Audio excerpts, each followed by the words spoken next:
ഞാനിന്ന് കാണിക്കാൻ പോകുന്നത് നല്ല അറബിക് മസാല എങ്ങനെ റെഡിയാക്കി എടുക്കാന്നാണ് കേട്ടോ. അതിന്റെ അറബിക് മസാല കുറെ ആൾക്കാരിന്റെ അടുത്ത് ഇങ്ങനെ അറബിക് റൈസുകളൊക്കെ ഉണ്ടാക്കുമ്പോൾ പറയാറുണ്ട് മസാല എങ്ങനെ ഉണ്ടാക്കാറുള്ളത്. നല്ല ടേസ്റ്റി ആയിട്ടുള്ള ഞാൻ ചെയ്തെടുക്കുന്ന തരത്തിലുള്ളൊരു മസാല കാണിക്കുന്നത്. ഞാൻ പാന് നന്നായി ചൂടാക്കിയിട്ട് ഓഫ് ചെയ്തിട്ടിട്ടുണ്ട് കേട്ടോ. ഓഫ് ചെയ്തതിന് ശേഷം ഒരു സ്പൂണ് നല്ല ജീരകം, ചെറിയ ജീരകം കേട്ടോ, അതേപോലെ കുരുമുളക്, പിന്നെ ഒരു 5 ഏലക്ക എടുത്തിട്ടുണ്ട്, അതേപോലെ ഒരു 7 ഗ്രാമ്പു, ഒരു ഇത്തിരി വലിപ്പമുള്ള ഒരു പട്ട, അത് പൊടിച്ചെടുത്തതാണ് കേട്ടോ. ഇത്രയും സാധനം ചേർത്തിട്ടുണ്ട്. പിന്നെ ഒരു 2 ടേബിൾ സ്പൂണോളം മുഴുവനായിട്ടുള്ള മല്ലി. ഓർക്കേണ്ടതെന്ന് വെച്ചെങ്കിൽ നമ്മൾ ഇത് ഒട്ടും ചൂടാക്കിയതിന് ശേഷം നിർത്തണം കേട്ടോ. അതായത് ഇതിങ്ങനെ പൊട്ടി പൊരിഞ്ഞ് വരാനൊന്നും പാടില്ല. പിന്നെ നമ്മൾ 2 ഉണക്കമുളക് ചേർക്കുന്നുണ്ട്. ഒരു മീഡിയം സൈസ് ഒരു 3 ബേ ലീഫ് ഇതിലേക്ക് നല്ല പൊട്ടിച്ച് നിർത്തിയിട്ട് കൊടുക്കുന്നുണ്ട്.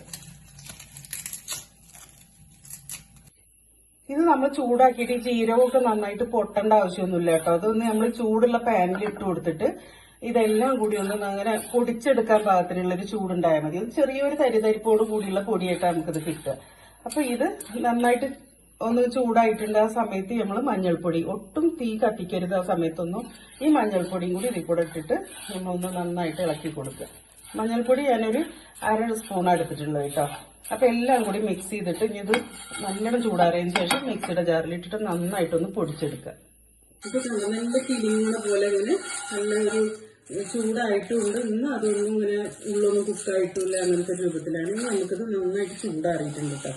അപ്പൊ ഇതൊന്ന് ഇതിൽ കൊട്ടിയിട്ട് നന്നായിട്ടൊന്ന് പൊടിച്ചെടുക്കുക. നമ്മളിട്ട മഞ്ഞൾപ്പൊടി ഉണ്ടല്ലോ, ഒട്ടും ചൂടില്ലാതെ ലിറ്റ് നമ്മൾ തൊട്ടങ്ങനെ ചെറിയൊരു ചൂടറിയുന്ന സമയത്ത് ഇടാൻ പാടുള്ളൂ കേട്ടോ, അല്ലെങ്കിൽ ഇതിന്റെയൊക്കെ ടേസ്റ്റ് മാറും. അപ്പൊ നമ്മളിത് ഈ മസാലപ്പൊടി ഉണ്ടാക്കുന്നതിൽ ഇതിന്റെ കൂട്ടിനേക്കാളും പ്രത്യേകത നമ്മളിതിൽ ഇത് അതേ ഒരു ഫ്രഷ് ആയിട്ട് തന്നെ നമ്മൾ ചെയ്തെടുക്കുക എന്നുള്ളതാണത്. ഇത് ഒട്ടും കുക്കാവാൻ പാടില്ല. അപ്പൊ ഇനി നമുക്കിത് നന്നായിട്ടൊന്ന് പൊടിച്ചെടുത്തിട്ട് കാണിക്കാം. നമുക്കിതൊന്ന് തുറന്ന് നോക്കാം.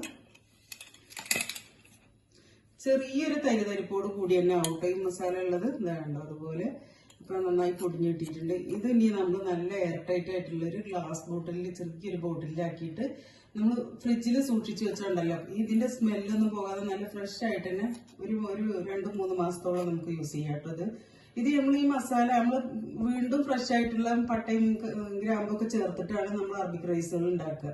അപ്പൊ നമ്മളൊരു മസാലയൊക്കെ ഒരിത്തിരി എത്തുന്ന ഇടണ്ടുള്ളൂ കേട്ടോ. അപ്പൊ അത്ര പവറായിരിക്കും ഈ മസാലക്ക്.